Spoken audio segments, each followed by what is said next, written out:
কিন্তু রডটা হ্যাঁ হ্যাঁ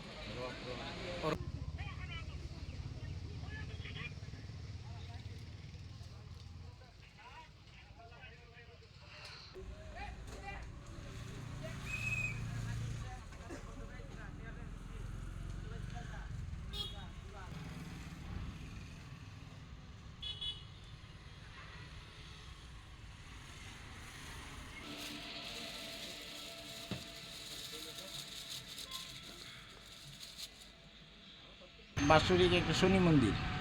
এই শনি মন্দিরের মধ্যে রাত্রেবেলা কে কে বা কাহারা এই মন্দিরের এই শনির আটটা সব ভাঙ্গা টিঙ্গা ভালো যাবে। সকালবেলা আমরা ওইটা দিই শনি আটটার কিছু নাই। কবে দেখছেন আপনারা এটা?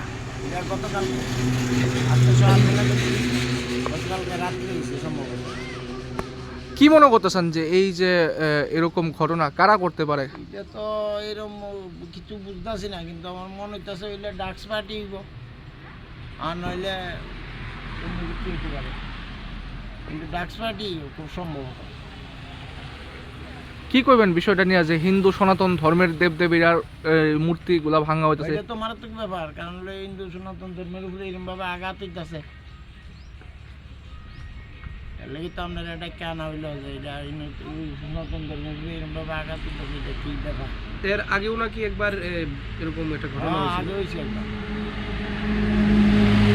এই বিষয়ে মূর্তির কি কি ভাঙছে? মূর্তির হাত ভাঙছে, হাতের আঙ্গুল ভাঙছে, অথচ এটার মধ্যে রড টট লাগাইল, এরপরে তো এটা ভাঙছে বাইরে। স্থাপিত মূর্তি? হ্যাঁ, স্থাপিত মূর্তি। এটা অনেক বছর হয়েছে, অনেক পুরানো। থানা পুলিশে জানানো হয়েছে না ব্যাপারটা? থানা পুলিশ জানানো হয়েছে। এখন কি চাইতেছেন আপনারা? আমরা চাইতেছি এটা যাতে মানে সুস্থ বিচার হয়, বা এটা কে করছে তদন্তক্রমে কেডা এটা করতে পারে, এটা যাতে বাইর করা।